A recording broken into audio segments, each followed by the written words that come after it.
கடைசி வாரம் இல்லைங்களா?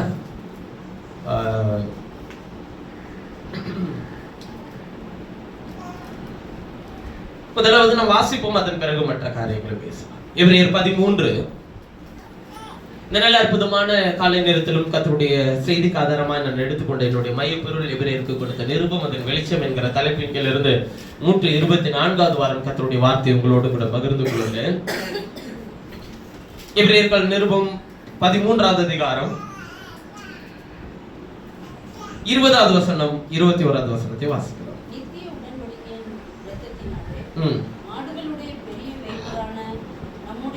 நித்திய உடன்படிக்கையின் இரத்தத்தினாலே ஆடுகளுடைய பெரிய மேய்ப்பரான நம்முடைய கர்த்தராகிய இயேசுவை மரித்தோரிலிருந்து ஏறி வர பண்ணின சமாதானத்தின் தேவன் இயேசு கிறிஸ்துவை கொண்டு தமக்கு முன்பாக பிரியமானதை உங்களில் நடப்பித்து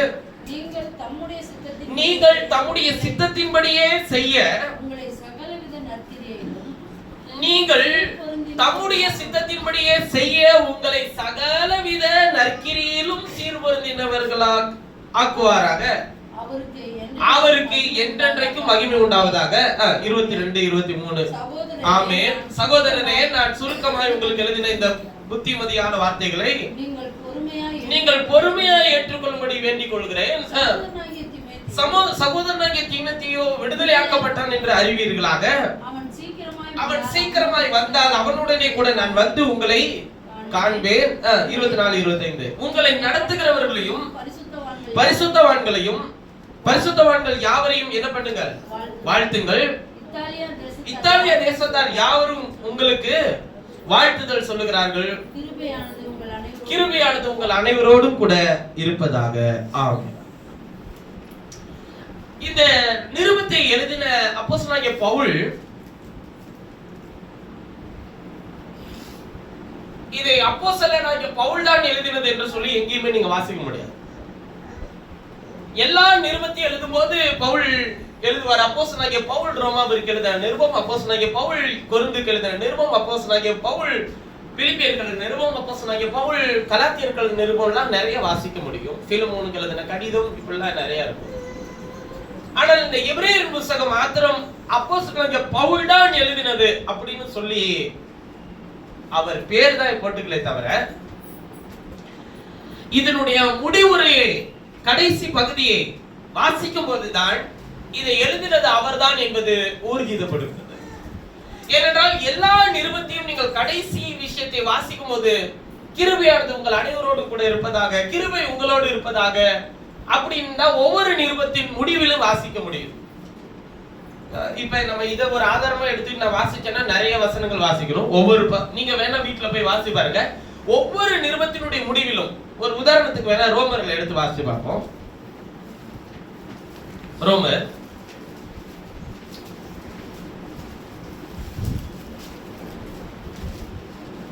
கடைசி அதிகாரம் 16வது அதிகாரம். ரோமர் 16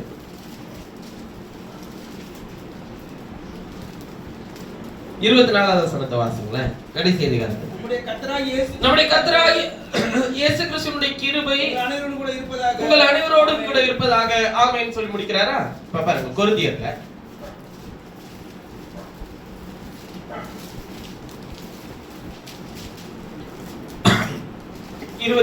16வது அதிகாரம் 24வது வசனம் 23, 24 கர்த்தராகிய இயேசு கிறிஸ்துவினுடைய கிருபை உங்களுடனே கூட இருப்பதாக.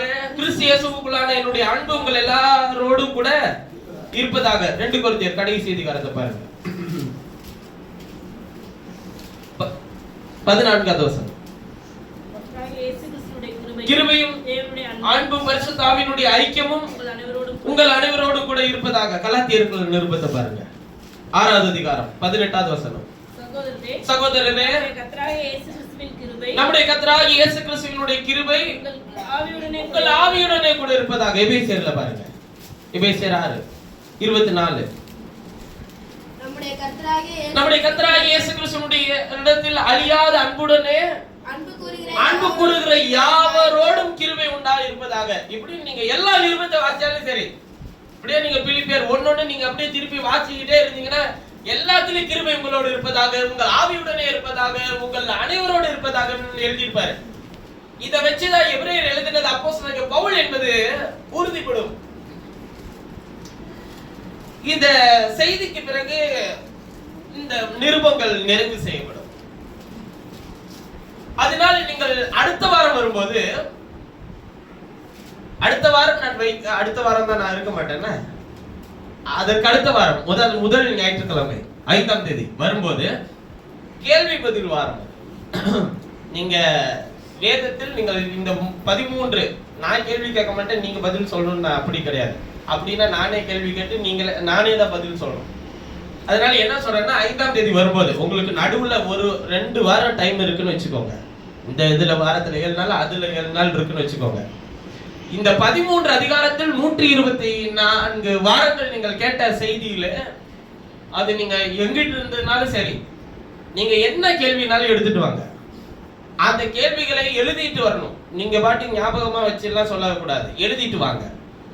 அது எத்தனை கேள்வி இருக்கிறதோ அத்தனை கேள்விக்கு என்னால் எவ்வளவு தூரம் முயற்சி செய்து வேதத்திலிருந்து பதிலை, வேத வசனத்திலிருந்து உங்களுக்கு பதிலை சொல்ல முடியுமோ அவ்வளவும் சொல்ல முயற்சி செய்கிறேன். தயவு செய்து எழுதிட்டு வாங்க. எல்லாருமே உங்களுக்கு எவ்வளவு தூரம் புரிஞ்சிருக்கு, எவ்வளவு விஷயங்கள் இன்னும் சொல்ல வேண்டும் என்பதை நான் அறிந்து கொள்ளவும் எனக்கு பிரயோஜனமா இருக்கும். அதனால் இந்த 13 வாரங்களும் 13 அதிகாரங்களும் 124 வாரங்கள், கிட்டத்தட்ட 2 வருஷங்களுக்கு மேலாக, 3 வருஷத்துக்கிட்ட நெருங்குது. அப்ப 2 வருஷங்களுக்கு மேலாக பிரசங்கிக்கிற இந்த விஷயங்கள் எல்லாம், உங்களுக்கு எந்த விஷயங்கள் எல்லாம் இன்னும் கேட்க வேண்டுமோ, அல்லது இன்னும் வசனத்துல இருக்கிற, அது எபிரேயர்ல மட்டும்தான் இருக்கணுமா பிரதர்? எபிரேயரை வச்சு நான் ஆதியாகமத்தில் பேசியிருக்கலாம், எபிரேயரை வைத்து நியாயப்பிரமாண புத்தகத்தை பேசியிருக்கிறேன், எபிரேயரை வச்சு வெளிப்படுத்தின விசேஷத்தை பேசியிருக்கேன், எபிரேயரை வச்சு நிருபங்களை பேசியிருக்கிறேன், எபிரேயரை வச்சு சுவிசேஷங்களை, தீர்க்க தரிசன புத்தகங்களை பேசியிருக்கிறேன். அதனால் இதுல என்ன விஷயங்கள் இருக்குனாலும் நீங்க எப்பனாலும் நீங்க கேள்வியை எழுதிட்டு வாங்க. உங்கள் எல்லாருடைய கேள்விக்கும் பதில் சொல்ல நான் முயற்சி செய்கிறேன். அந்த பேர் தான் போடணுமா பிரதர்? நீங்க பேர் போடணும்னு கூட எனக்கு அவசியம் இல்லை, பேர் போட்டு கொண்டு வந்தாலும் பிரச்சனை இல்லை. இவங்க கேட்டாங்கன்னு கூட நான் சொல்லல, கேள்விக்கு பதில் சொல்ல நம்ம முயற்சி செய்வோம். சரி, அதனால் 5ஆம் தேதி நமக்கு கேள்வி பதில் வாரம், சரிங்களா? அதோடு நான் இந்த எபிரேயரை நிறைவு செய்து நம்ம அடுத்த விஷயங்களுக்கு உள்ளே உங்களை வழிநடத்த நான் விரும்புகிறேன். இதை மாத்திரம் நினைவில் வைத்துக் கொள்ளுங்கள். 2 வாரம் இருக்கிறது. நீங்கள் கேள்வி பதிலை நீங்கள் எழுதி கொண்டு வாருங்கள். நிச்சயமாய் ஒரு ஆண்டவருடைய வேலைக்காரனாய் உங்களை அன்போடு கேட்டுக்கொள்கிறேன். நித்திய இன்றைக்கு செய்தியை நாம் தியானிப்போம். நித்திய உடன்படிக்கையின் இரத்தத்தினாலே ஆடுகளுடைய பெரிய மேய்ப்பரான நம்முடைய கர்த்தராகிய இயேசுவை, எபிரேயர் 13:20, மரித்தோரிலிருந்து ஏறுவர பண்ணின சமாதானத்தின் தேவன், ஆடுகளுடைய பெரிய மேய்ப்பர் என்றார். நித்திய உடன்படிக்கையின் இரத்தத்தினாலே என்றார். திரும்பவும் அவர் இரத்தத்தை அடையாளப்படுத்த விரும்புகிறார். அது நித்திய உடன்படிக்கை என்று அவர் சொல்லுகிறார். ஆடுகளுடைய பெரிய மேய்ப்பர் என்று அவர் தன்னை அடையாளப்படுத்திக் கொள்கிறார். இந்த நல்ல காலை நேரத்திலும் நான் பேசும்படிக்கு எடுத்துக்கொண்ட என்னுடைய மைய பொருள், இந்த தொடர் போதனையில நான் பேசும்படிக்கு எடுத்துக்கொண்ட என்னுடைய மைய பொருள்,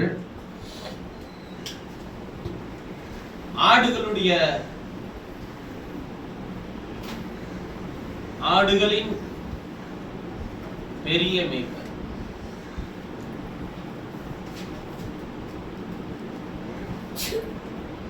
கடந்த வாரம் நான் உங்களோடு கூட பேசின அந்த செய்தி உங்களுக்கு பிரயோஜனமா இருக்கும் என்று நான் நம்புகிறேன். வேதம் சொல்லுகிறது,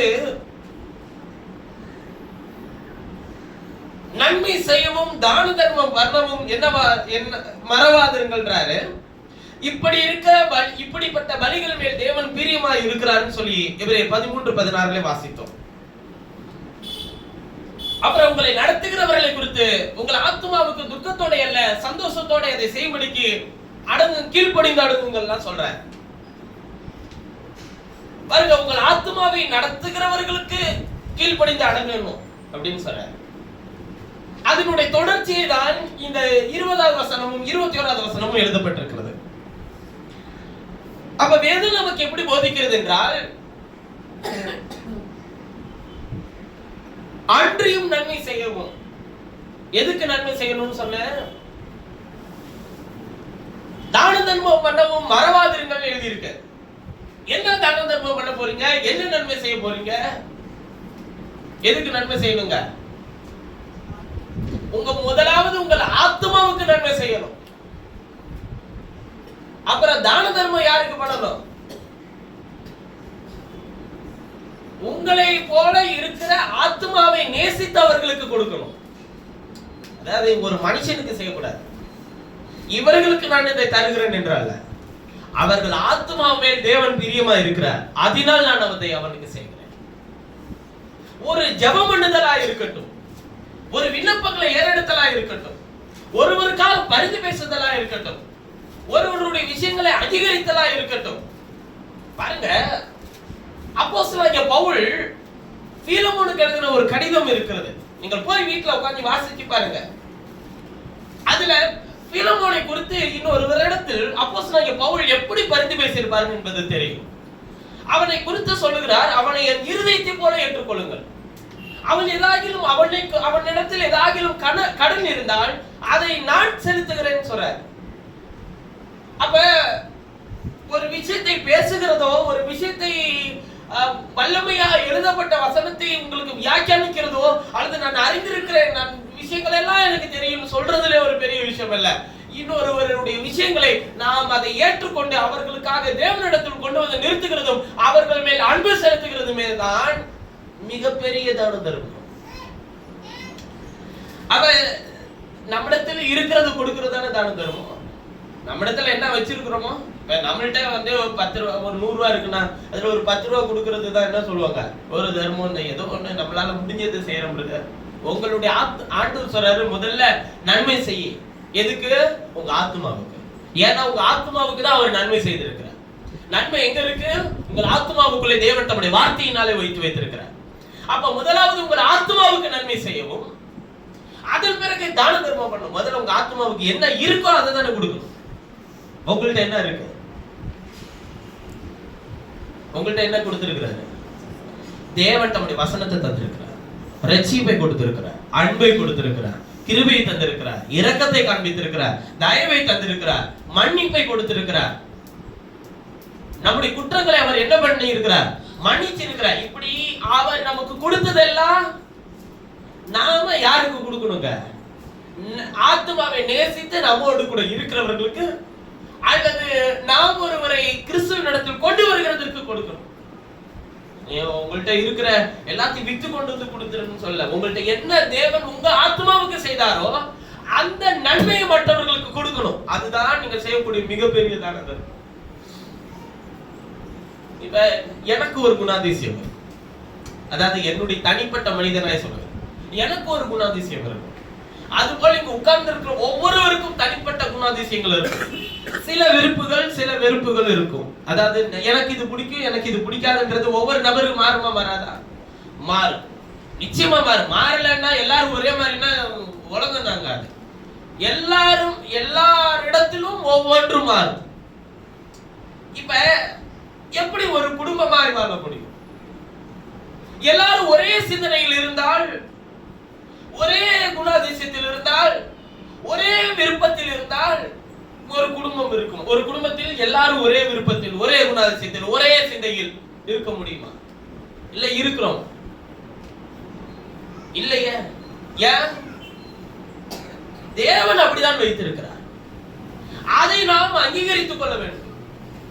அப்ப விருப்பங்கள் மாறலாம், குணாதிசயங்கள் மாறலாம். நாம் எல்லாரையும் ஒன்றிணைக்கிறது எது? கர்த்தருடைய வார்த்தை.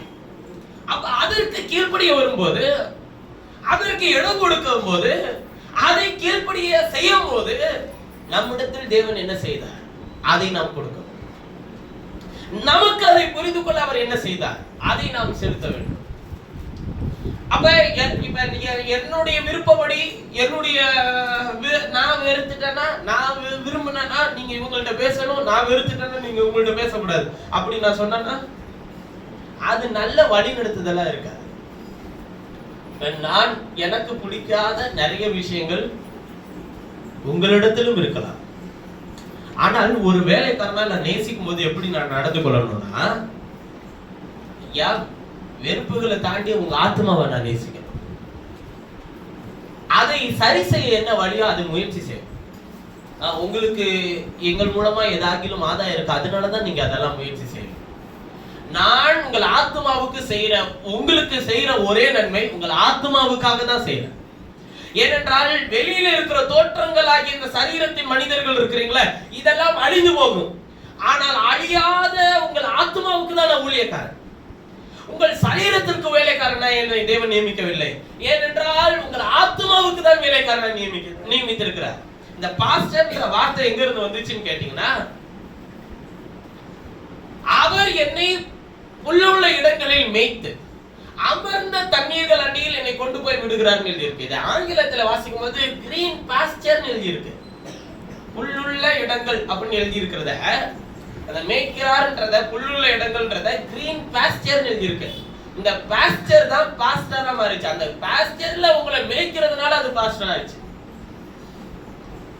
மேய்ப்பனுக்கு பேரு பாஸ்டர்னு வச்சுக்கிறோம். இப்ப எதை மேய்க்கணும்? உங்களையவா உங்க ஆத்மாவே? உங்க ஆத்மாவை. அதை எங்க மேய்க்கணும்? புல்லுள்ள இடத்தில். எது புல்லுள்ள இடம்? கர்த்தருடைய வார்த்தை. இப்ப இதுக்கு என்ன பிரச்சனை இருக்கு உங்களுக்கு? இதை தேட உங்கள்ட்ட என்ன பிரச்சனை இருக்கு? இதை தேடுகிறதுக்கு, இதை விசுவாசிக்கிறதுக்கு உங்களுடைய வாழ்க்கையில் என்ன சூழல் இருக்கு? அதுக்காக நான் ஜெபம் பண்றேன். உங்களுக்கு என்ன வேலைவீன் இருக்கு? அதுக்காக நான் வேண்டுதல் செய்யறேன். நீ இதெல்லாம் பார்க்காத, நீ கர்த்தரை தேடு, நீ கர்த்தருடைய வார்த்தையில நிலைச்சிரு. நீ அதெல்லாம் பார்க்காத, உன்னுடைய குறைவை பார்க்காத, உன்னுடைய தேவைகளை பார்க்காத, உன்னுடைய சூழலை பார்க்காத, அதெல்லாத்துக்கு நான் வேண்டுதல் செய்யறேன். உன் ஆத்மா போஷிக்கப்பட என்ன வேண்டுமானாலும் நான் செய்யறேன். காரணம், உன் ஆத்மாவை நேசிக்கிறவர் உனக்குள்ளும் எனக்குள்ளும் வாசம் பண்ணுகிறார். அதுதான் அப்போஸ்தலனாகிய பவுல் சொல்லுகிறார், நாங்கள் எங்களையே பிரசங்கியாமல் சிலுவையில் அறையப்பட்ட இயேசுவை உங்களுக்கு கர்த்தர் என்று பிரசங்கிக்கிறோம். அப்பொழுது நான் நட்டேன், அப்பொழுது நீர் பாய்ச்சினான் விலை செய்தது கர்த்தர். எப்படிங்க ஒரு ஆள் இத்தனை 3 பேரை வச்சு ஒரு ஆளுக்கு வேலை செய்ய முடியும்? நடுகிறவனாலும் அல்ல, நீர் பாய்ச்சுகிறவனாலும் அல்ல. அப்ப தேவன் உங்கள் ஆத்மாவை விரும்புகிறதுனால் விலை செய்கிற தேவனாலே எல்லாம் ஆகும். அப்ப தேவன் உங்கள் ஆத்மாவை நேசிக்கிறார். உங்கள் ஆத்மாவுக்குள்ளே தேவன் தம்முடைய ஜீவனை தந்திருக்கிறார். உங்கள் ஆத்மாவிலே தேவன் தம்முடைய ஜீவனை பரிபூரணப்படுத்தவர் வந்திருக்கிறார். ஆண்டவர் சொல்லுகிறார், யோவான் சுவிசேஷம் 10வது அதிகாரம், யோவான் சுவிசேஷம்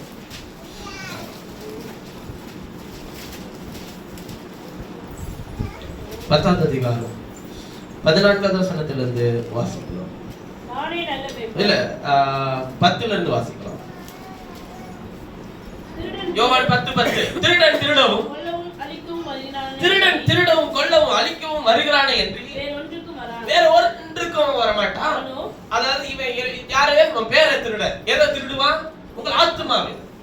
உங்கள் எதை கொல்லுவான்? உங்கள் ஆத்மாவை. அதுக்குமே அன்றி வேற ஒன்றுக்கு அவன் வரமாட்டான். அப்புறம் நானும் எவைகளுக்கு? ஆடுகளுக்கு.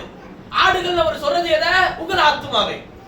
அவைகளுக்கு ஜீவன் உண்டாயிருக்கவும் அந்த ஜீவன் பரிபூரணப்படவும் வந்து நானே நல்ல மேய்ப்பன். நல்ல மேய்ப்பன் ஆடுகளுக்காக ஜீவனை கொடுக்கிறார். உங்கள் ஆத்மாவுக்காக. நீங்க என்ன வாழ்க்கையில சூழ்நிலை இருந்தாலும், அதான் நம்ம ஆராதனை சொன்னது போல, நீ வெளியில இருக்கிற சூழ்நிலை நீ பாக்குற, ஆனா உன் ஆத்மா உங்களை சத்தமிடுற மெய்யான சத்தத்தை நீ கேட்க மாட்டேங்கிறீங்க. உங்கள் ஆத்மாவுக்கு தேவன் செய்த நன்மையை நம்ம நினைச்சோம்னா சூழல்லாம் ஒண்ணுமே இல்லையா? பாரமா இருக்கு பிரதர், வேதனையா இருக்கு பிரதர், கஷ்டமா இருக்கு பிரதர், எல்லாருக்கும் இருக்கும். ஆனால் ஆண்டவர் செய்த மேன்மைக்கு முன்னாடி அது ஒண்ணுமே கிடையாது.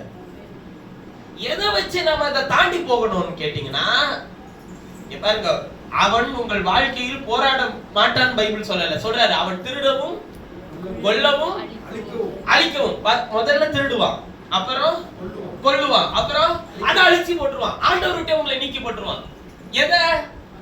உங்கள் சரீரத்தை அல்ல. அதுதான் ஆண்டவர் சொல்றாரு, உங்கள் சரீரத்தை அழிக்க வல்லவராகிய மனுஷனுக்கு என்ன பண்ணாதீங்க, பயப்படாதீங்க. அவனால அது மட்டும் தான் செய்ய முடியும். ஆனால் உங்கள் சரீரத்தையும் உங்கள் ஆத்மாவையும் நரகத்தில் தள்ளி அழிக்க வல்லவராகிய தேவனுக்கு பயந்துருங்க. ஏன்னா இந்த ஆத்மாவை இவரு வச்சுக்கிறதா அவன் எடுத்துக்கிறதான்றதுதான் இங்க என்னவே இருக்குது பிரச்சனையே. அவன் ஆத்மாவுக்கு தான் மரணத்துக்கு அதிகாரியா இருந்தான். எபிரேயர் 2ல வாசிக்கும்போது சொல்றாரு, மரணத்துக்கு அதிகாரியாகிய பிசாசானவனேன்றார் இல்லையா? எந்த மரணத்துக்கு? சரீர மரணத்துக்கு இல்ல. அப்படின்னா என்னன்னா, உலகத்துல இருக்கிற கட்டுக்கதை பொய்யா போயிடும், உண்மையா போயிடும். அவன் சரீர மரணத்துக்கு அதிகாரி இல்ல. சரீர மரண ஆவியை விடாது இருக்க மனுஷனுக்கு என்ன இல்லைன்றாரு அப்படின்னு சொன்னவர் யாரு? தேவன். அப்பனா அதுக்கு அதிகாரி யாரு? அவரு. அவரு நினைச்சா நம்மளை எப்பனாலும் உருவிட்டு போயிட்டே இருக்கலாம். அவரு கொடுத்தா நீங்க வாழ்ந்துட்டே இருக்கலாம். இப்ப இந்த அதிகாரம் யாரு கையில கிடையாது? பிசாசு கையில கிடையாது. ஆனா எந்த அதிகாரம் அவன் கையில இருந்துச்சுன்னா, உங்கள் ஆத்மாவை நரகத்திலே கொண்டு போய் சேர்க்கக்கூடிய விஷயங்களை செய்ய உங்களை வைக்கிறதுக்கு அவன் உங்களை திசை திருப்பிட்டே இருப்பான். அவன் ஏதேனில் இருந்து அதான் செய்யறான். அவன் தேவ மகிமை அற்றவர்களாகும்படிக்கு செய்ய அவன் என்ன செய்தான்? உபதேசித்தான். அவர்கள் தேவ மகிமை அற்றவர்களானார்கள். பாவம் செய்ய வைத்தான். பாவம் இவனே பறிச்சு கொண்டு போய் கையில கொடுக்க மாட்டான். அந்த வேலையை செய்ய மாட்டான். அதை செய்யறதுக்கு உங்கள் இருதயத்துக்கு உபதேசிச்சா போதும், நீங்க அதை செய்து முடிப்பீங்க. இப்ப கர்த்தர் உங்களை என்ன பண்ணுவார்? தோட்டத்தை விட்டு வேலையை துரத்துவார். இப்படிதான் நடந்துட்டு வந்துச்சு. அப்பையில இருந்து இதுதான் நடக்குது. இதை குறித்து தான் அப்போஸ்தலனாகிய பவுல் சொல்லும்போது சொல்லுகிறார், அவனுடைய தந்திரங்கள் உங்களுக்கு நமக்கு ஒன்றும் தெரியாதவைகள் அல்ல. அப்ப அவனுடைய தந்திரங்களை நாம் தெரிஞ்சு வச்சிருக்கணும்ன்ற. பாருங்க, உங்களுடைய வாழ்க்கையில எப்பேற்பட்ட விஷயங்கள் வேண்டுமானாலும் இருக்கட்டும், எவ்வளவு பெரிய பிரச்சனைகள்னாலும் வரட்டும், உன் ஆத்மாவை சேதப்படுத்துதுன்னா நீ கொஞ்சம் நின்னு உன் காலை தூக்கி பாரு, அதை யார் செய்துட்டு இருக்கிறது உனக்கு தெரியும்.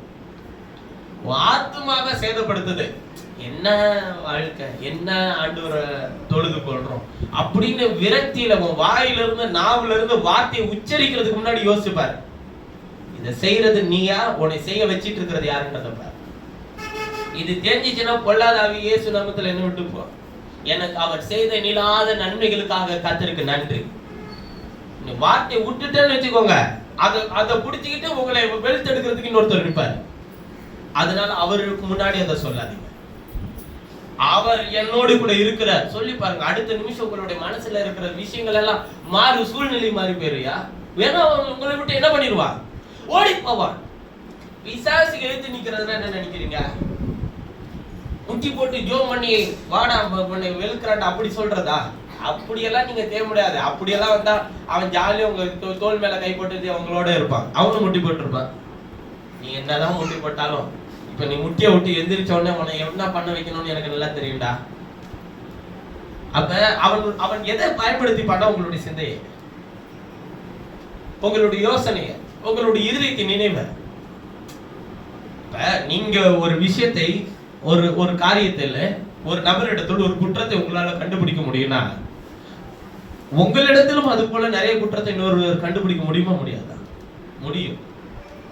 இப்ப நீங்க என்ன பண்ணலாம்னு நினைக்கிறீங்க? இப்ப அவன் நம்மளை நியாயந்திருக்க நினைக்கிறான், நீங்க ஒருத்தர் நியாயந்திருக்க நினைக்கிறீங்க. நீங்க என்ன பண்ண போறீங்க? ஒருவர் கடித்து பச்சித்தால் என்ன பண்ணுவீங்களா? அழிந்து போவீர்கள். அழிஞ்சதுக்கு அப்புறம் யாருக்கு திண்டாட்டம், யாருக்கு கொண்டாட்டம்? ஆத்மா அழிஞ்சு போயிடுச்சு, ஒண்ணுக்கு ஒண்ணு வேலைக்கு போயிடுச்சு, யாருக்கு கொண்டாட்டம்? இவன் வேலையை முடிச்சிட்டான்ல, இப்ப யாருக்கு திண்டாட்டம்? அவர் எவ்வளவு மேன்மையை, நன்மையை, கிருபையை தந்திருக்கிறார்.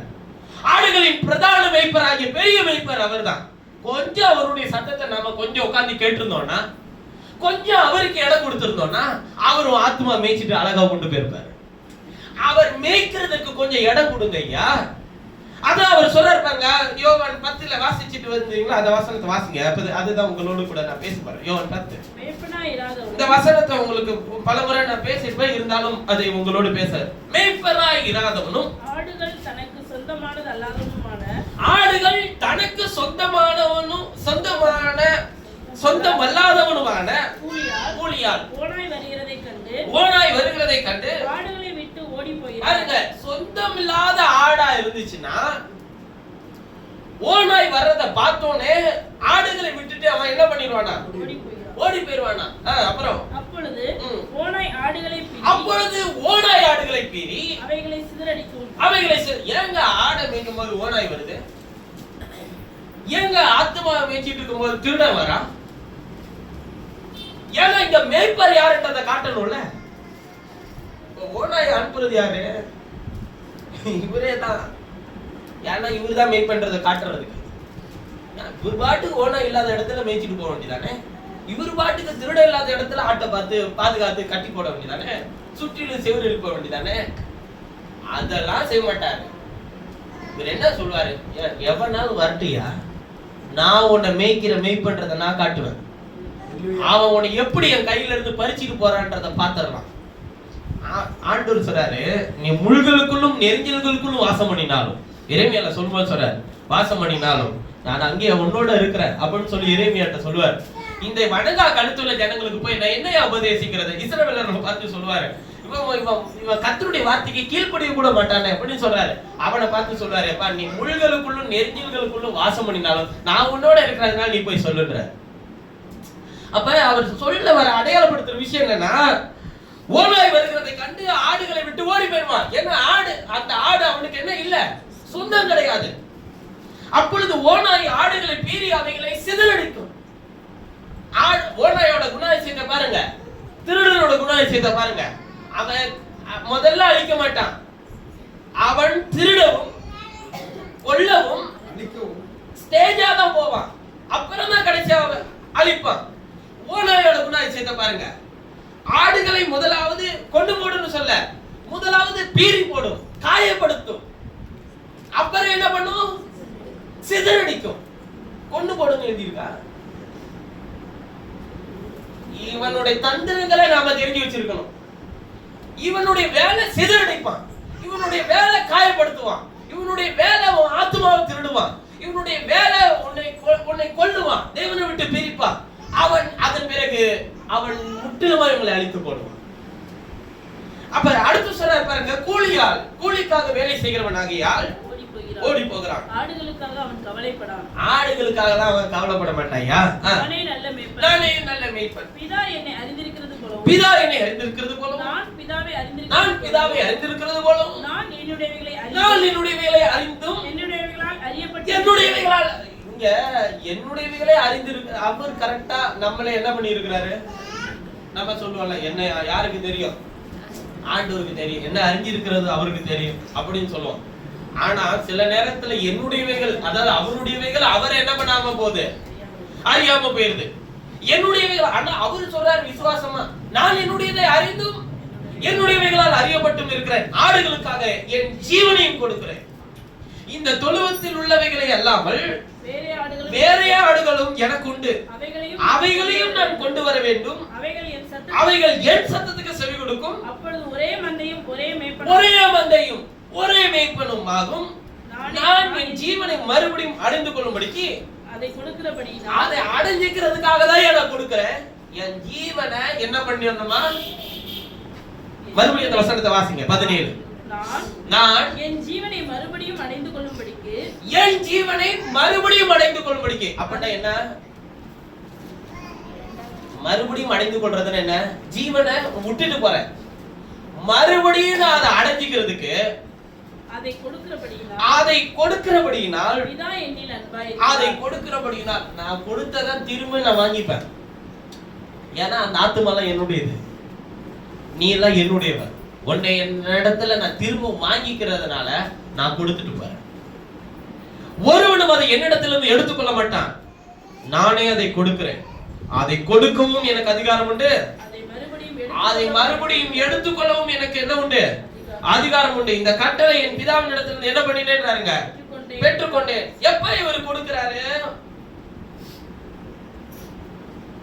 சிலுவையிலே ஜீவனை விட்ட போது இல்ல, அவர் உங்களை தேடி வந்த போது, தம்முடைய வார்த்தையை வெளிப்படுத்தின போது, அவர் உங்களை நேசித்த போது, அவர் உங்களுக்கு அதை கொடுக்கிறார். எதை? ஜீவனை, தேவனுடைய வசனத்தின் வெளிச்சத்தை கொடுக்க எப்படி அவருக்கு அதிகாரம் உண்டோ, அது போல அதை எடுக்கவும் அவருக்கு என்ன இருக்கு? அதாவது எடுத்துட்டு போற வரையிலும் பத்திரமா ஜீவனை பாதுகாத்து கொண்டா அவர் அதை மறுபடியும் எடுத்துப்பார். ஆனா கொடுத்ததை புளிங்கிற மாதிரி நம்ம நடந்துக்க கூடாது. எதுக்குடா இந்த ஜீவனை கொடுத்தோம்? விலையேற பெற்றத கர்த்தர் நம்ம கையில தந்து நாம வாழ்க்கையை ஆத்மாவுக்காக வாழ்றதை விட்டுட்டு நம்ம வாழ்க்கையை சரீரத்துக்காக வாழ்ந்துட்டு இருக்கோம். அதான் ஆண்டவர் சொல்றாரு, சரீரம் உனக்கு ஒரு நன்மையும் கொடுக்காது, ஆத்மாவுக்காக வாழ. ஆத்மாவுக்காக சரீர வாழ்க்கையில் வாழ்ந்து எல்லாவற்றிலும் என்னவாரு, ஆத்மா வாழ்கிறது போலவா சரீரம் வாழ்கிறது போலவா? ஆத்மா வாழ்கிறது போல எல்லாவற்றிலும் வாழ்ந்து சொல்லுங்க. நமக்கு கொடுத்திருக்கிறது என்ன? நமக்கு கொடுத்திருக்கிற மேன்மை என்ன? நமக்கு கொடுத்திருக்கிற அதிகாரம் என்ன? கர்த்தர் நமக்கு கொடுத்திருக்கிற ஆளுகை என்ன? கர்த்தர் நமக்கு கொடுத்திருக்கிற ஜீவன் என்ன? இதுக்கு முன்னாடி சரீரத்தில் இருக்கிறதான மேன்மை, உயர்வு, ஆசீர்வாதம், வேலை, சுகம் இதெல்லாம் என்ன ஆகும்? ஒண்ணுமே கிடையாது. அப்படி கொடுத்த ஆண்டவருக்கு உண்மையாய் நம்முடைய ஆத்துமாக்களை ஒப்புவித்த உண்மை உள்ள சிருஷ்டிகர்த்தாவாகிய அவரிடத்திற்கே நம்முடைய ஆத்துமாவை ஒப்பு கொடுக்கணும். 1 பேதுரு புத்தகம் 4ஆம் அதிகாரம் கடைசி வசனத்தை வாசிக்க பார்க்கலாம். அப்படி எழுதி இருக்கா இல்லையான்றத. 1 பேதுரு 4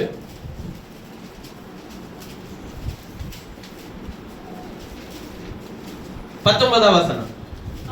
ஆகையால் தேவனுடைய சித்தத்தின்படி, அதாவது ஆத்துமாவுக்கு உள்ள வசனத்தை தந்தாருன்னா அந்த சித்தத்தின்படி நீ செய்ய நினைக்கும் போதெல்லாம் பாடு அனுபவிக்கிறவர்கள் நன்மை செய்கிறவர்களாய் தங்களுடைய ஆத்துமாக்களை உண்மையுள்ள சிருஷ்டிகர்த்தாவாகிய அவருக்கு கொடுக்க கடவார்கள். உண்மையுள்ள சிருஷ்டிகர்த்தாவாகிய அவர்கிட்ட ஒப்பு கொடுத்துரு. ஆண்டவரே உம்முடைய நாமத்தின் நிமித்தம் என்ன பண்ணும்? நீதியின் பாதையில நடத்தும். என் ஆத்மாவை உண்மையுள்ள சிருஷ்டிகர்த்தாவாகிய உம்முடைய கருத்தில் ஒப்பு கொடுக்குற. ஏன்னா சிருஷ்டிகர்த்தர் இடத்துல ஒப்பு கொடுத்துட்டோம்னா அவர் எல்லாத்தையும் சிருஷ்டித்து அழகா என்ன பண்ணுவாரு? நடத்துவார். நீங்க ஒண்ணு உருவாக்க முயற்சி செய்ய வேண்டாம். சொல்லுவாங்களா, இதெல்லாம் மாற்றவே முடியாது, இதெல்லாம் மாறவும் மாறாது. நீங்க சிருஷ்டிகரா, நீங்க உருவாக்கினவரா, நீங்க ஆத்மாவுக்காக ரத்த சிந்தினவங்களா, நீங்க ஆத்மாவுக்காக ஜீவனை உங்க ஜீவனை அடுத்த இன்னொருவருடைய ஆத்மாவுக்குள்ள வச்சிருக்கீங்களா? அத தேவன் சொல்லட்டும், நான் அங்கீகரிக்கிறேன். நான் யாரையுமே அப்படி சொல்லுகிறது. எல்லா ஆத்மாவும் தேவனுடையது. தகப்பனுடைய ஆத்மா எப்படியோ மகனுடைய ஆத்மாவும் அப்படியோ. அதை மாற்றக்கூடிய வல்லமை எதுக்கு மாத்திரமே உண்டு? கர்த்தருடைய வசனத்துக்கு மாத்திரமே உண்டு. நாம மாத்த முயற்சி செய்யறது வெளியில, அவர் மாத்த முயற்சி செய்யறது உள்ள.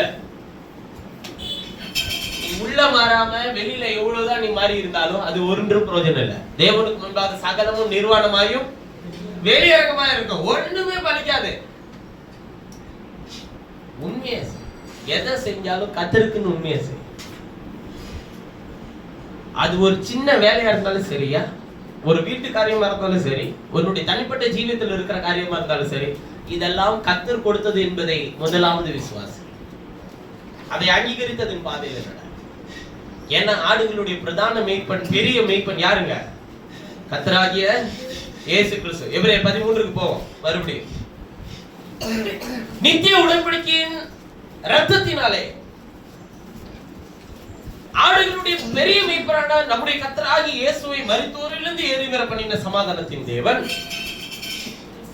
இயேசு கிறிஸ்துவை கொண்டு தமக்கு முன்பாக பிரியமானதை உங்களில் நடப்பித்து. ஏன் இயேசு கிறிஸ்துவை கொண்டுன்னு சொல்றாரு? தேவன் தனக்கென்று ஒரு தனக்கென்று ஒரு சரீரத்தை உண்டாக்கி கொண்டார். இயேசு மனுஷனா? அவர் மனிதனாகவும் இருந்தார். இயேசு தேவனா? அவர் தேவனாகவும் இருந்தார். பாருங்கள், தேவன் காணக்கூடாத விதத்தில் வாசம் பண்ணி கொண்டிருக்கிறார். அவரை கண்டு ஒருவனும் என்ன பண்ண முடியாது? உயிரோடு இருக்க முடியாது. அதர்சனமான தேவன், காணக்கூடாத மகிமையில் வாசம் பண்ணுகிற தேவன். அவர் தனக்கென்று ஒரு குமாரனை உண்டாக்கி, நீ போய் எனக்காக இந்த வேலையை செய் என்று சொல்லி அனுப்பவில்லை. அல்லது யோசேப்பை அனுப்பவில்லை, ஈசாக்கை அனுப்பவில்லை, ஆபிரகாமை அனுப்பவில்லை. அவர் வேறு எந்த மனுஷனையும் ரட்சிக்கிறதற்காக, ரட்சகராக அல்லது தன்னுடைய வேலைக்காக அவர் யாரையும் அனுப்பவில்லை. அவரே மாம்சத்தில் வெளிப்பட்டார். 1 தீமோத்தேயு 3:16 வாசிக்கும் போது சொல்லுகிறார், தேவன் மாம்சத்தில் வெளிப்பட்டார். எபிரேயர் 2:14 வாசிக்கும் போது அவர் சொல்லுகிறார், அவர் ரத்தத்தை உடையவர்களா இருக்க அவரும் அவர்களை போல என்ன ஆனார்? மாம்சத்தின் ரத்தத்தை உடையவரானார். பிலிப்பியர் 2வது அதிகாரம் 3, 4, 5 வசனத்தில் வாசிக்கும்போது சொல்லுகிறார், அவர் தேவனுக்கு சமமாய் இருப்பதை கொள்ளையாடின பொருளாக எண்ணாமல் தம்மை தாமே வெறுமையாக்கி அடிமையின் ரூபம் எடுத்து மனுஷர் சாயல் ஆனார்.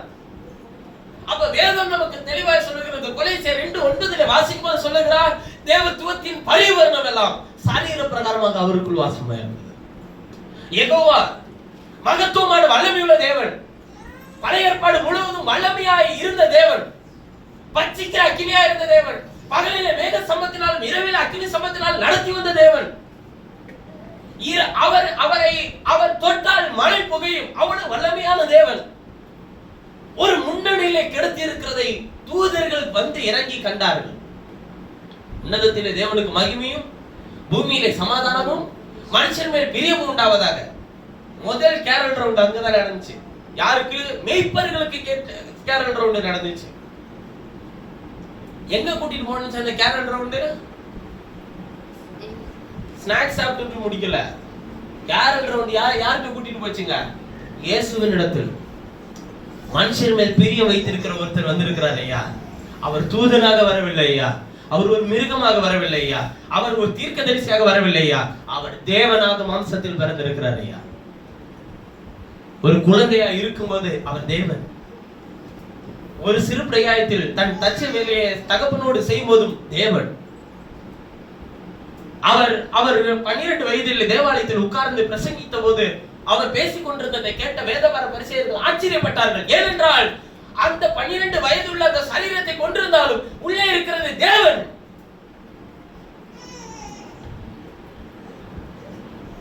செய்தி முடிச்சதுக்கு அப்புறமேட்டு நான் உங்களோட ஒரு செய்தியை பேச நான் விரும்புறேன். அது என்னன்னு கேட்டீங்கன்னா, தேவன் நம்மோடு கூட செய்கிற ஒரு ஆலோசனை கூட்டம் என்கிற தலைப்பின் கீழே உங்களோட பேச நான் விரும்புறேன்.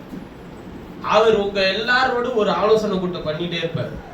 அது நமக்கு சில நேரத்துல என்ன பண்ணாதுங்க, நமக்கு எட்டாதது. ஆனா அவரே ஆலோசனை பண்ணுவார். அவர் மனுஷன் ஏதேனில் ஒரு ஆலோசனை கூட்டம் நடத்தினார் தெரியுங்களா உங்களுக்கு? உனக்கு இந்த கனியை புசிக்கிறபடிக்கு செய்தது யார்? உனக்கு நிர்வாணி என்று உனக்கு அறிவித்தவன் யார்? அவருக்கு தேவையா அந்த ஆலோசனை கூட்டம்லாம்? ஏசாயால என்ன சொல்றாரு தெரியுங்களா? வழக்காடுவோம் வாருங்கள்லாம் சொல்றாரு. ஏன் வழக்காடுவோம்னா என்ன அர்த்தம்? நீ சொல்லு, உன் விஷயத்த சொல்லு, நான் என் விஷயத்த சொல்றேன். ஆனா உனக்கு நான் என்ன செஞ்சேன்றத சொல்லி உன்னை எப்படி நடத்த போறேன்றத நான் எழுதி இருக்கிறத உனக்கு காட்டுறேன். அப்ப நமக்கு ஆலோசனை கூட்டம் என்ன பண்ணுது? தேவை. ஆலோசனை இல்லாத இடத்துல ஜனங்கள் சீர்கிட்டு போயிடுவாங்க. ஆலோசனை தேவை. தீர்க்க தரிசனம் இல்லாத இடத்துல ஜனங்கள் சீர்கிட்டு போவார்கள். அப்ப நல்ல கவனிங்க, கர்த்தருடைய பிள்ளைகளாகிய நாம் பிரதான மேய்ப்பராகிய இயேசு கிறிஸ்துவினுடைய சத்தத்துக்கு செவி கொடுக்க வேண்டியது மிக அவசியம். அப்ப அவர் சொல்ற விஷயத்தை பாருங்க. நித்திய உடன்படிக்கையின் ரத்தத்தினாலே ஆடுகளுடைய பெரிய மேய்ப்பரான நம்முடைய கர்த்தராகிய இயேசுவை மரித்தோரிலிருந்து ஏறி வர பண்ணின சமாதானத்தின் தேவன். அவர் ஒவ்வொரு நாளும் உங்களை நடத்துகிற பிரதான மேய்ப்பன் அவர்தான். மேய்ப்பனா இன்னொருத்தர் அனுப்பல. அதான் சொல்ற, கூலிக்கு வேலை செய்யறவன் ஓடுவாயா, ஆனா சொந்த ஆடு வச்சிருக்கிறவன் ஓடுவானா? ஓனாயை பார்த்து ஓடுவானா? இப்ப எங்களை எல்லாம் கர்த்தர் எதுக்கு நியமிச்சிருக்கிறான்னா, பிரதான மேய்ப்பராகிய இயேசுவின் இடத்தில் உங்களை கொண்டு போய் சேர்க்கிற உபாத்தி, வழிகாட்டி, அவ்வளவுதான். பிரதான மேய்ப்பர் யாரு? மேய்ப்பர்களுக்கெல்லாம் பிரதான மேய்ப்பர் அவர் தான். உங்கள் ஆத்மாவை போஷிக்க பிரதான மேய்ப்பர் எனக்கு செய்தியை கொடுக்கலன்னா நாங்க ஒண்ணுமே கிடையாது. நான் உங்களை ஆளுகை செய்கிறவன் இல்ல, உங்கள் ஆத்மாவை போஷிக்கிற வேலைக்காரர். அவர் என்ன செய்ய நினைக்கிறாரோ அதை இந்த பாத்திரத்தை கொண்டு செய்து முடிக்கிறார், அவ்வளவுதான். இதை செய்து முடித்தால் இந்த பாத்திரம் மேன்மையானதல்ல, இந்த பாத்திரமும் சொன்னதின்படி செய்ய வேண்டும். அதுதான் ஆண்டவர் வச்சிருக்கிற நியமம், கட்டளை. அப்ப வேதம் நமக்கு என்ன போதிக்கிறது? பிரதான மேய்ப்பர் உங்கள் ஆத்மாவை போஷிக்க விரும்புகிறார். உங்களிடத்துல என்ன இருக்கோ அதை செய்யுங்க. உங்களிடத்துல கர்த்தர் உங்களுக்கு என்ன கொடுத்தாரோ அதற்காக கர்த்தருக்கு முதல்ல என்ன செலுத்துங்க? நன்றி செலுத்துங்க. கொஞ்சம் இப்படி இருந்தா நல்லா இருக்குமே பிரதர், அப்படி இருக்கிற போய் கேளுங்க. அவனுடைய வாழ்க்கைக்குள்ளும் இன்னும் இப்படி இருந்தா நல்லா இருக்குமே அவன் சொல்லிட்டு இருப்பான். மொத்தம் திருப்தி செய்யாத 3 உண்டுன்னு எழுதியிருக்கோம். அதுல 1 சேர்த்துக்கோங்க, 4 உண்டுன்னு உங்களையும் சேர்த்துக்கோங்க. எதுனாலும் நம்மள என்ன பண்ண முடியாது. நான் பலமுறை சொல்லியிருக்கிறேன், திருப்தி செய்யாத 4 உண்டு ஆண்டவரே, அதுல நானும் உண்டு. ஏன்னா எது நடந்தாலும் இதிலும் மேன்மையானது இருக்குமா, இதிலும் மேன்மையானது கிடைக்குமா, இதிலும் மேன்மையானது இருக்குமா, இதிலும் இன்னும் வேற ஏதாச்சும் கிடைச்சிருக்குமா, இப்படின்னு பார்க்கக்கூடிய எண்ணம் எப்பெல்லாம் வருதோ அப்ப திருப்தி செய்யாத 3ல 1 சேர்த்துக்கோங்க, அதுல 1 நாமளும். ஏன்னா எங்கேயுமே திருப்தி செய்ய முடியாது. எதை செஞ்சாலும் என்ன பண்ண முடியாது, திருப்தி செய்ய முடியாது. ஆனா ஆத்மாவை திருப்தி செய்ய தேவன் நமக்கு செய்த மகத்துவமான விஷயம் தெரியுங்களா? பெரிய மேய்ப்பர் நம்மளை சகல சத்தியத்துக்கு நேரா நம்ம நடத்துகிறவராக இருக்கிறார். அதனால அவர் என்ன உடன்படிக்கை பண்ணி இருக்கிறார் தெரியுங்களா? தம்முடைய ரத்தத்தினாலே, நித்திய உடன்படிக்கையின் ரத்தத்தினாலேன்றார். நித்திய உடன்படிக்கையின் ரத்தம் என்ன, எங்க இருக்கு? ரத்தம் என்னன்னுங்க ஏற்கனவே நான் சொல்லி இருக்கிறேன். ரத்தம் என்னங்க? ரத்தத்துல என்ன இருக்கு? ஜீவன் இருக்கு. ஜீவன் எங்க இருக்கிறதோ அங்கதான் ரத்தம் இருக்கு. என்ன டப்பாக்குள்ள இல்ல, அது உங்கள் விசுவாசத்துக்காக நீங்கள் செய்யலாம். ஒருவனுக்கு விசுவாசமே இல்லாதவனுக்கு நான் எண்ணெய் பூசி என்ன பண்ணலாம்? ஜோம் பண்ணல, தவறு கிடையாது.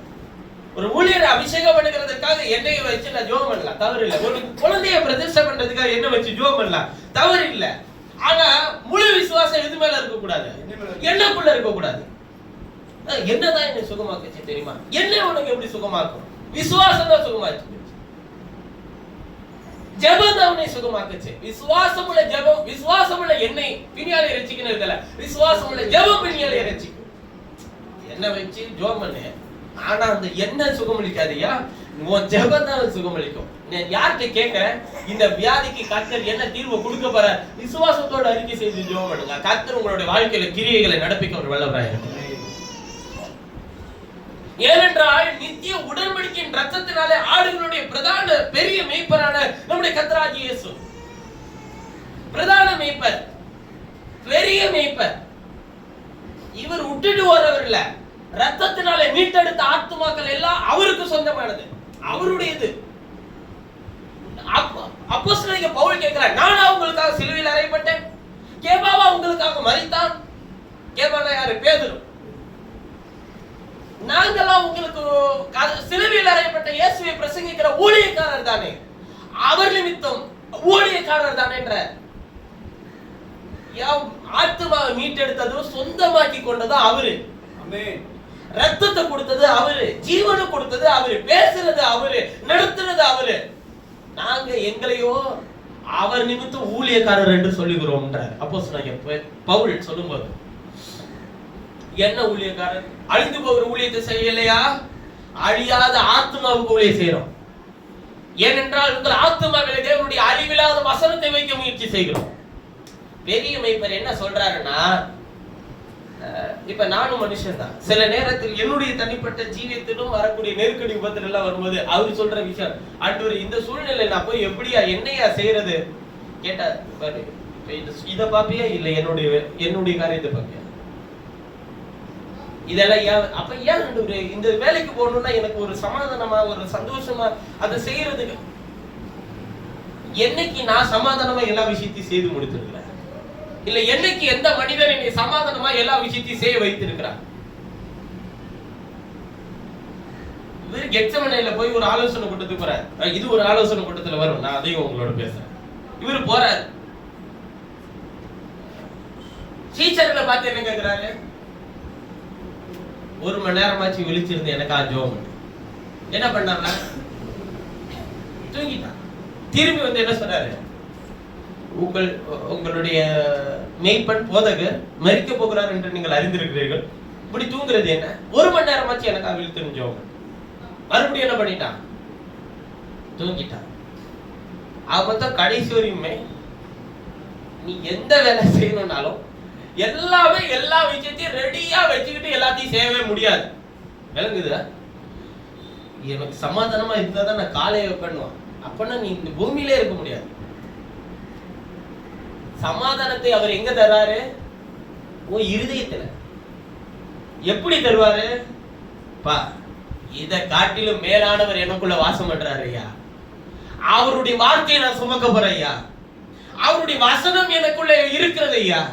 அது இந்த சூழலை காட்டிலும் உயர்ந்தது ஐயா. அது இந்த பிரச்சனை காட்டிலும் மேலானது ஐயா. அது இந்த பலவீனத்தை காட்டிலும் மேலானது ஐயா. அது இந்த வியாதியை காட்டிலும் சுகமளிக்கக்கூடிய வல்லமை இருந்தது ஐயா. இதற்கு முன்பாக இதெல்லாம் ஒன்றுமே இல்லை.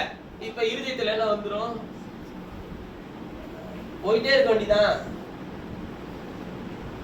அதுதான் அப்போஸ்தலனாகிய பவுல் சொல்றாரு, நீங்க என்ன நினைச்சுக்க, ஒரு முறை 2 முறை இல்லையா, 5 முறை என்ன 1 முறை 40 அடி அடிச்சாங்க, 3 முறை மிலாரினால் அடி வாங்கி இருக்கிறேன், 1 முறை கல்லேறி உண்டா, 1 முறை கற்குவையிலால் குவிச்சு அவ்வளவுதான் செத்து போயிட்டான்னு சொல்லி மூடிட்டு வந்துட்டாயா. யாரு? சுவிசேஷம் சொல்ல போன இடத்துல. 1 முறை கப்பல் சேதத்தில் இருந்தேன், வெறுமனே ஒரு மரத்துண்டை பிடிச்சி 3 நாள் நீந்தி கரைக்கு வந்தா. வந்தோடனே அங்க போய் மாஸ் மேடையை பார்த்து அதுல ஏறி நின்று கர்த்தரே மெய்யான தெய்வன்றத பிரசங்கித்தான். நம்மளா இருந்தானா, நானா இருந்தானா என்ன பண்ணிருப்பேன்? விட்டு ஓடிப்பேன். போற கப்பல் கவுந்து போது செய்யற எல்லா வேலையிலும் பெரிய தடங்கள் வருது. நம்ம வாழ்க்கையில ஒரு சின்ன பிரச்சனை வந்துச்சுனாலே அது என்னன்னு சொல்லிடுவாங்க, ஏதோ தடை இருக்கு பிரதர். அது முதல்ல சரி பண்ணாதான். தடையெல்லாம் ஒண்ணுமே கிடையாது.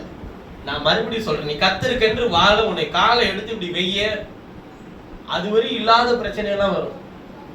அப்ப வருதுனால நம்ம சரியா நடக்கிறோம்னு அர்த்தம். எந்த பிரச்சனையுமே இல்லையா, நீ கவனமா இருக்கணும். நீ தான் எங்கேயோ போய் பெருசா உள்ள போறன்னு அர்த்தம். எலியாவை எலிசா பின்தொடரணும், சரிதானே?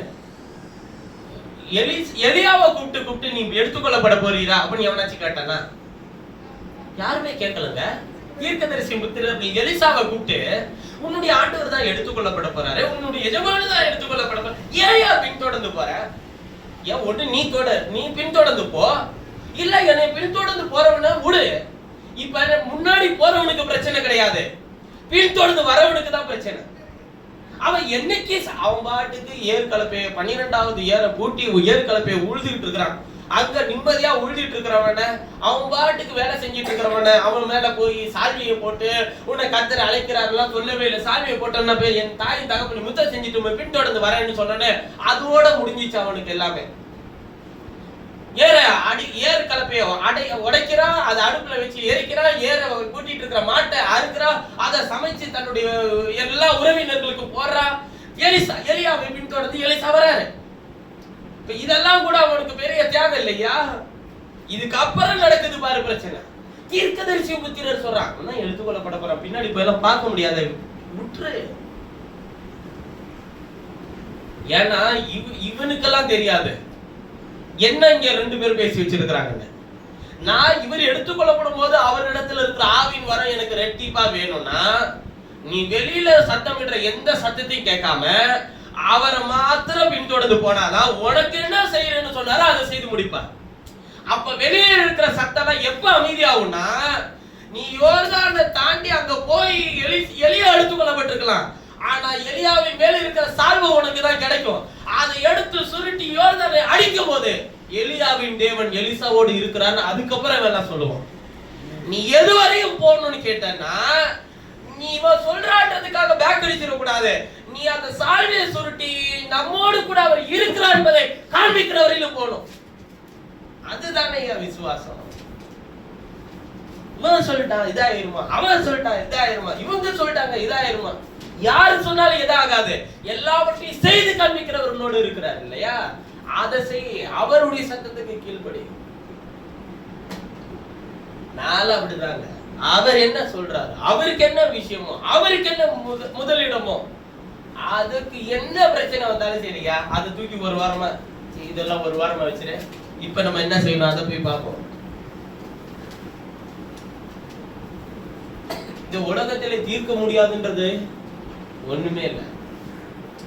ஆனா ஆத்மாவுக்கு தாகத்தை தீர்க்கிறவருடைய மகத்துவமான சத்தத்தை கேட்கறதுக்கு எதெல்லாம் பிரச்சனையோ அது ஒரு ஓரமா கிடக்கட்டும்.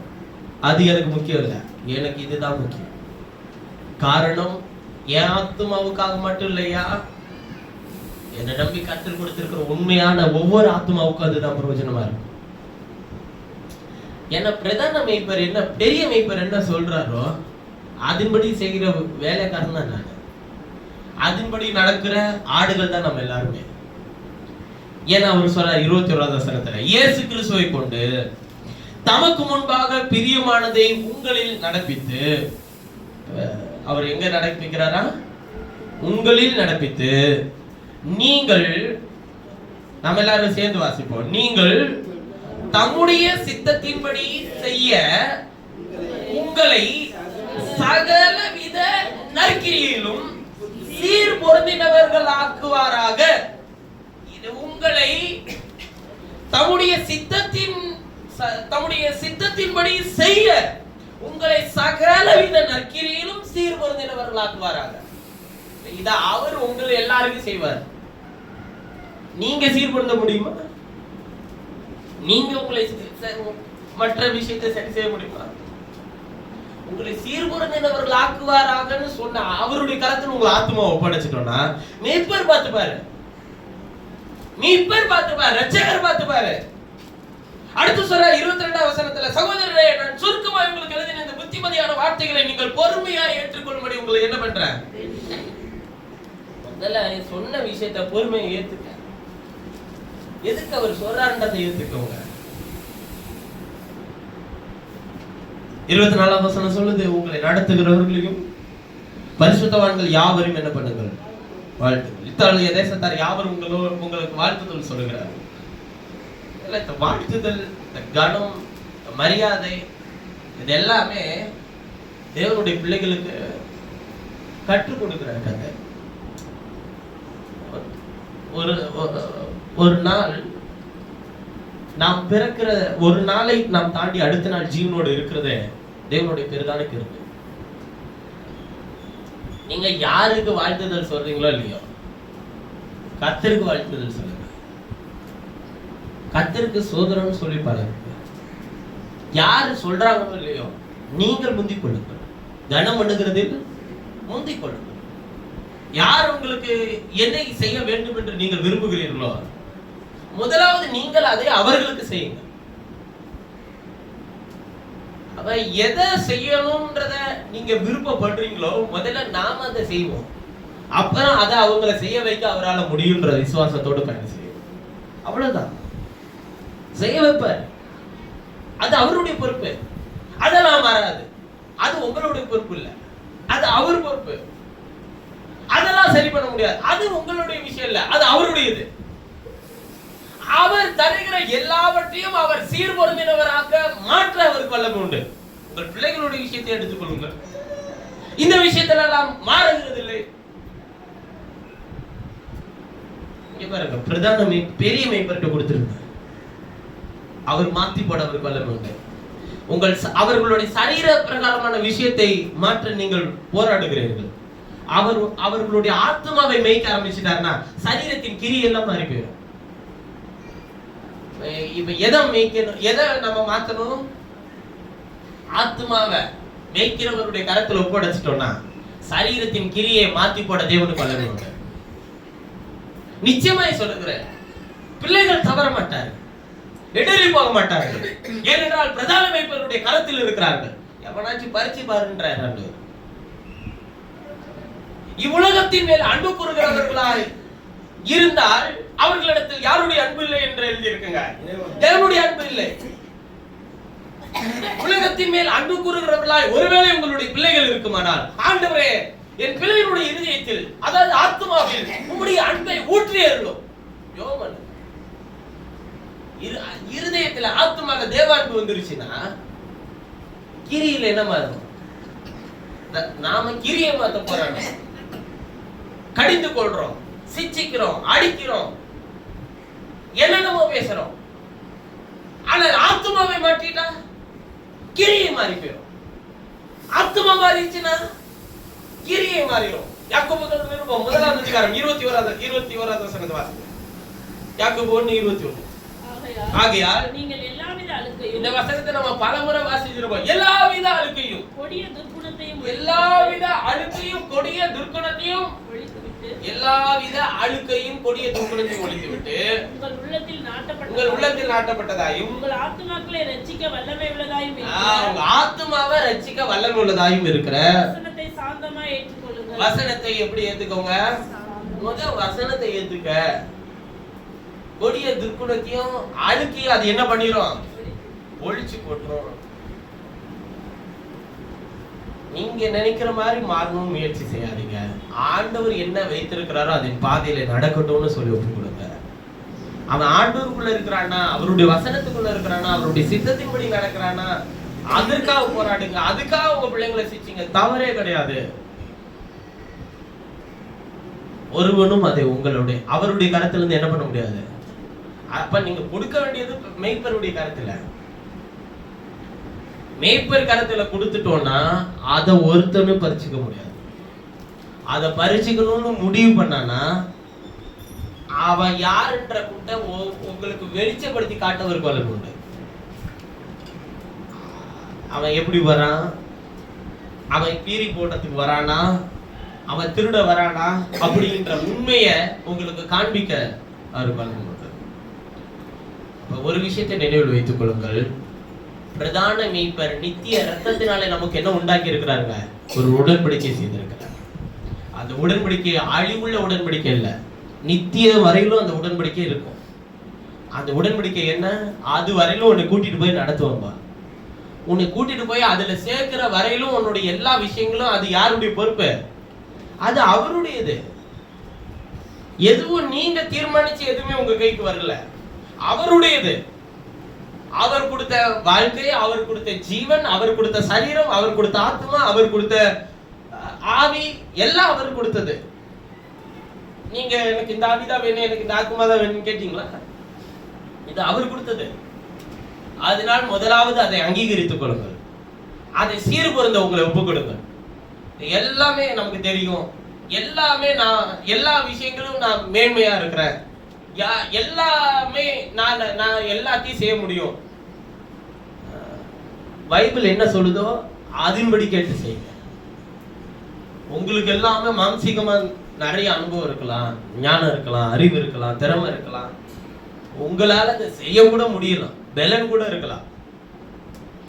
ஆனால் உன் செய்யும்படி உன் கைக்கு நான் என்ன நேரிட பண்றேன்னா அதுதான் உன்னாலே செய்ய முடியும், இல்லைன்னா செய்ய முடியாதுன்றாரு. உங்க ஆத்மாவை எங்க கூட்டிட்டு போகணுமோ, எங்க நடத்தணுமோ அது மேல மட்டும் கவனம் வைங்கன்னு சொல்லுவாரு. அது ஏன்னா அவர் அதுக்குதான் மேய்ப்பர். அது அவருடைய கரத்துல இருக்கிறவர்கள் தான் அவர் உங்களுக்கு மேய்ப்பர். அதான் சொல்ற, ஜீவனை கொடுக்கவும் எனக்கு அதிகாரம் இருக்கு, அதை பறித்து கொள்ளவும் எனக்கு அதிகாரம் இருக்குன்றார். அப்படின்னா என்ன?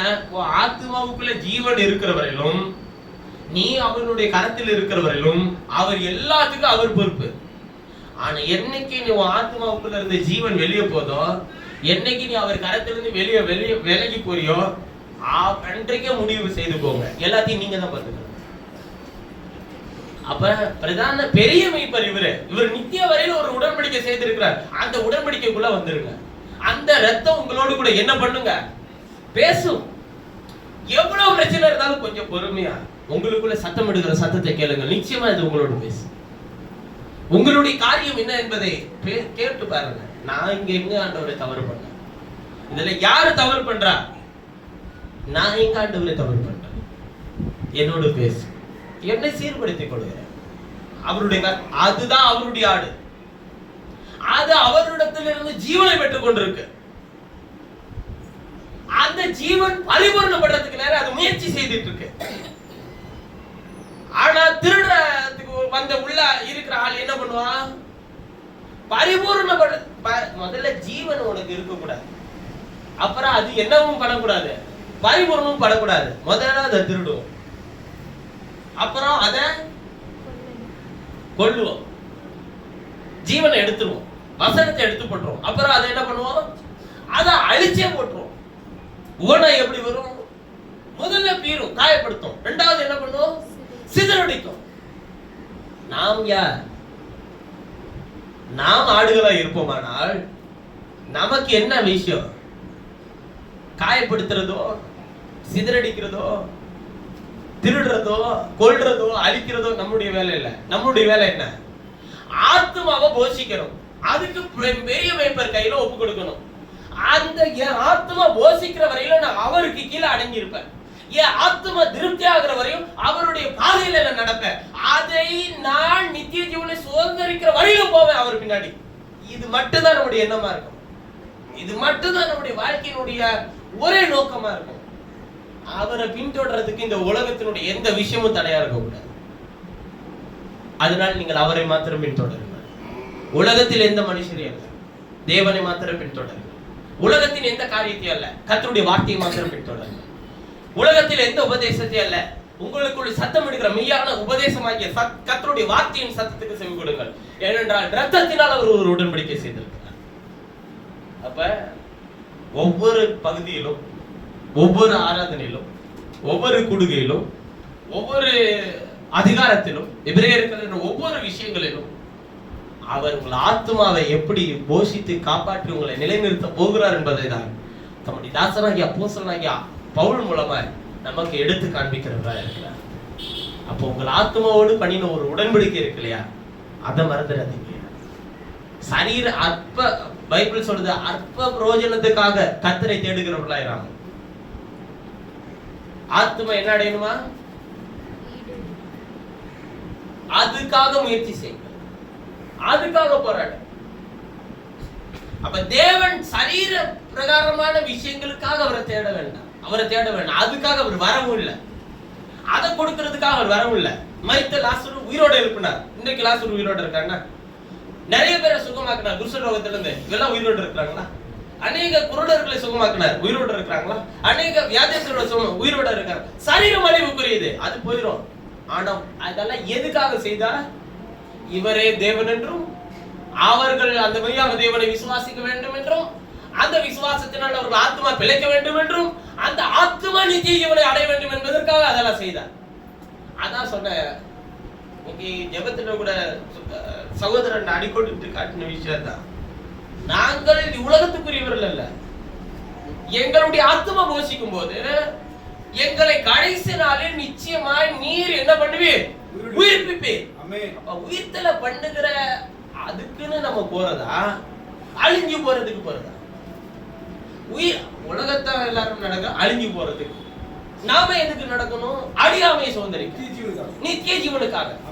இந்த உலகத்தில் நீங்கள் சந்தோஷமா இருங்கள், உலகத்தில் சமாதானமா இருங்கள், உலகத்தில் நீங்கள் எவ்வளவு வேண்டுமானாலும் எப்படி வேண்டுமானாலும் இருங்கள். ஆனால் அவர் என்ன சொல்றாரு?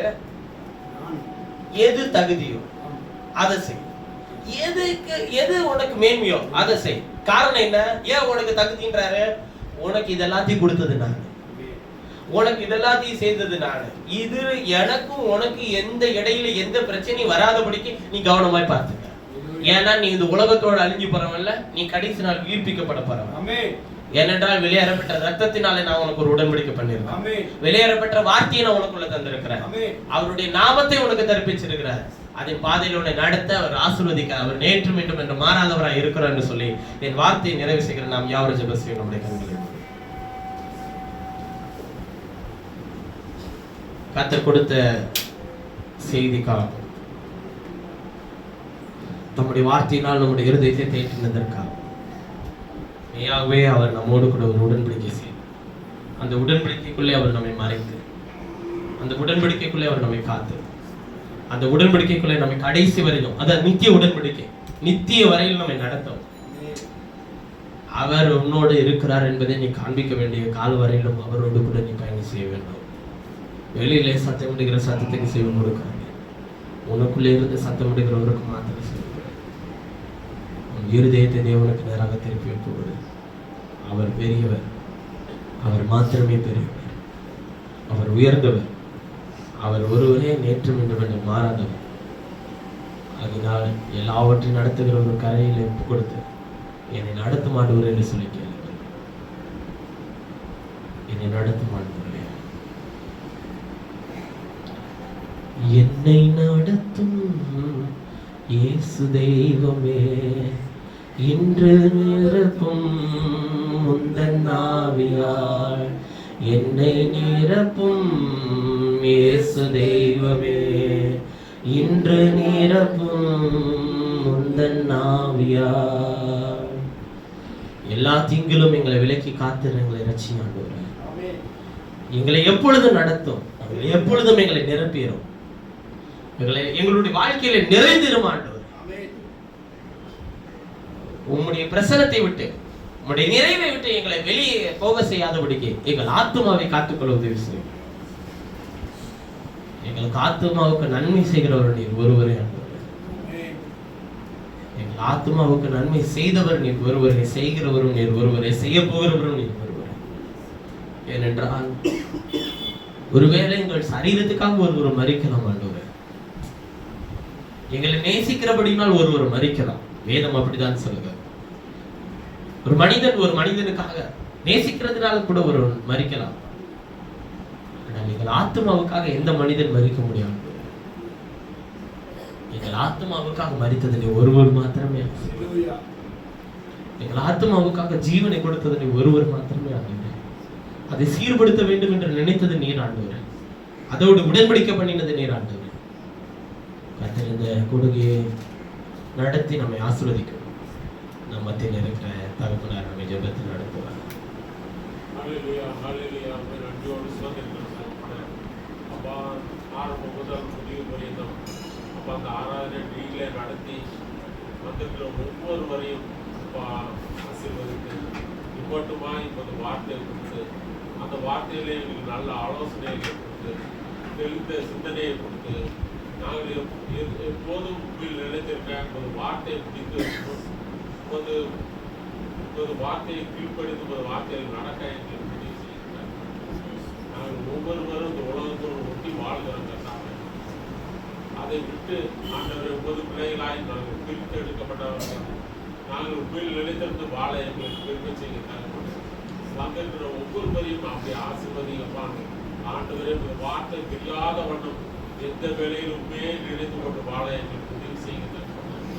அப்படி நடக்கக்கூடிய ஞானத்தையும் புத்தியும் எங்களுக்கு தரப்படியாக கேட்கிறாங்க. இந்த ஆராதனை நீங்கள் பேசுகிற வார்த்தையை கேட்டதாக அது எங்களுக்கு இது ஏற்றதாக இருக்கு.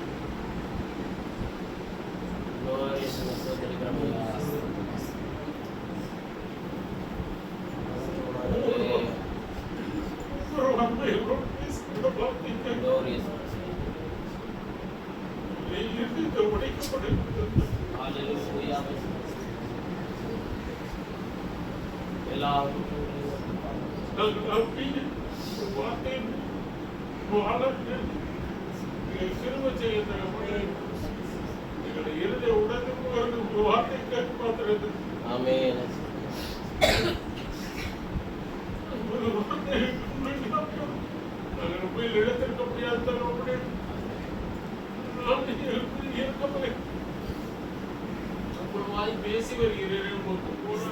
சோதனைகளை நாங்கள் எவ்வாறு அழிந்து போகிற நாங்கள் வார்த்தை வெளிப்படுத்துறீங்க.